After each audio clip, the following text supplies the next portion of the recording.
ഇത് ഇമ്പസിൻ്റെ AC-ൻ്റെ ഒരു ബോർഡാണ്. ഇത് കസ്റ്റമർ പറഞ്ഞത് ഇത് ചിലപ്പോൾ ഓണാവും ചിലപ്പോൾ ഓണാവില്ല, അങ്ങനത്തെ ഒരു കംപ്ലൈൻറ്റ് കാണിക്കുന്നത്. ഞാൻ ചെന്ന് നോക്കിയപ്പോൾ അതേ കംപ്ലൈൻറ്റ് തന്നെ കാണിക്കും. ഡിസ്പ്ലേ ചിലപ്പോൾ ഒന്ന് വരും, ടെമ്പറേച്ചർ ഇങ്ങനെ മിന്നി കളിക്കും, അങ്ങനെ എന്തെങ്കിലുമൊക്കെ കാണിക്കും. അങ്ങനെയൊക്കെ കറക്റ്റായിട്ട് ബോർഡ് റൺ ആവുന്നില്ല. അപ്പോൾ കംപ്ലൈൻറ്റാണ് കാണിച്ചത്. പിന്നെ അതേപോലെ ഒരു എലി കയറി അതിൻ്റെ ഉള്ളത്തെ സൗണ്ട് കേട്ടുള്ളത്. ഞാൻ ഫസ്റ്റ് എലി കയറിയതായി ചെന്ന്, പക്ഷെ പിന്നെ നോക്കിയപ്പോൾ എലിയൊന്നും കയറിയില്ല. ഈ ബസ്സിൻ്റെ ഉള്ളിൽ നിന്ന് അങ്ങനത്തെ സൗണ്ട് വരിക കണ്ടില്ല. അതേപോലെ ഓണായി ഓഫായി പോവുക. അപ്പോൾ ഇതിന് ചെയ്യേണ്ടത് ഇതുണ്ടല്ലേ, ഇവിടെ ഒരു ക്രിസ്റ്റൽ ഉണ്ടാവും.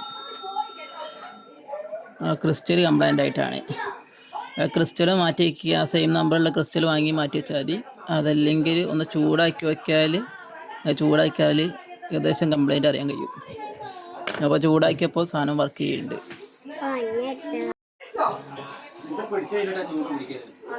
ക്രിസ്റ്റലൊക്കെ മാറ്റിയപ്പോൾ സംഭവം ബോർഡ് ഓണായിട്ട് കറക്റ്റായിട്ട് വർക്ക് ചെയ്യുന്നുണ്ട്.